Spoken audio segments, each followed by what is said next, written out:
all familiar with the notion of wild cards in contrast to the non-wild or natural cards. A wild card can be used to represent any other playing card of your choice. The Joker is a wild card. In some card games, other cards can be designated as the wild card. For example, my husband likes to play Deuces Wild in poker. His dad was a poker purist, so he would not approve of that. Sometimes we even call the wild card a trump card. By definition, a trump card is one that has the ability to outrank or defeat other cards. And I mean nothing political by that. So the wild card is a flexible, multi-purpose, powerful, important, exciting card.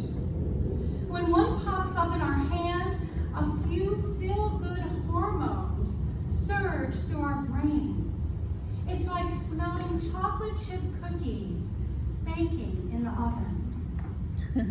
Figuratively speaking, our religious institutions came about because someone played a wild card or two, for good or ill. Every major difference between all the various expressions of Christianity in the world today can be explained by someone introducing a new idea or practice to the mix that others don't like, which then kind of leads to sometimes a split or a schism. Sometimes this is for the better, sometimes it is not.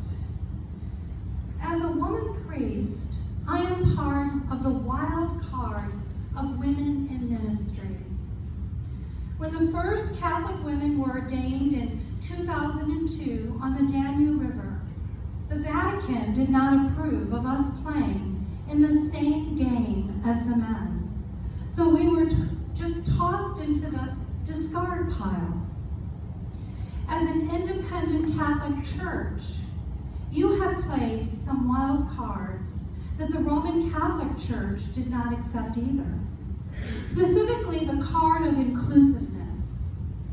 In some respects, the Roman Church and many other Christian denominations would rather play the natural cards, the cards that come natural to them, such as excommunication, banishment, rejection, and shunning. One of the missions of Christ Church is to bring people back from the discard pile, whether the church put them there or they put themselves there. Maybe we should ask ourselves whether the church should have a discard pile at all. I personally don't think they should. We should also ask ourselves whether we are playing the wild cards of faith because it's the right thing to do, or because we just want to win. It can all be very tricky and confusing. In our reading from Jeremiah, the prophet wants God to play the wild card of victory in order to defeat his enemies. He calls the Lord a mighty champion, as if God has just won the World Series of Poker. Jeremiah's desire for the Lord to be victorious and vanquish his enemies might make us a little uncomfortable, but it is easy to sympathize with Jeremiah, a man whose friends turned against him and wished for his downfall. The Apostle Paul, in his letter to the Romans, writes about his desire for God to play the wild card of grace. Paul was so hungry for God's grace that he wants to see it overflow for the many.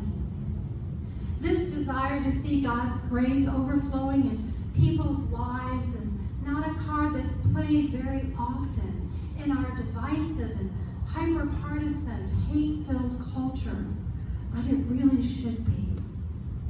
Finally, in our reading from Matthew's Gospel, Jesus plays the fear no one wild card. Have no fear of those who can physically kill you, he says. They might kill your body, but they can't kill your soul. Jesus is saying that God is our ultimate protector.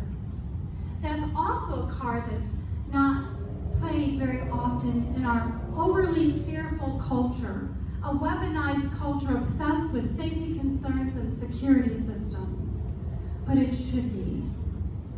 With all this in mind, what is a wild card that we can play in this place and time? What is a new and novel idea or creative practice that we can do to enhance the life of this congregation?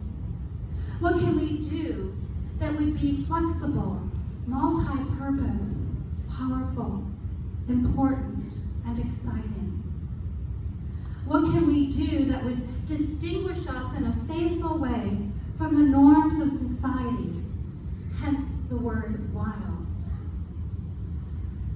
What we can do to bring people back from the discard pile and help them feel victorious, like the prophet Jeremiah, grace-filled like the prophet Paul, and protected like Christ's disciples. Whatever we've been doing, we need to keep doing it. But we need to always be on the lookout for the wild card. Amen.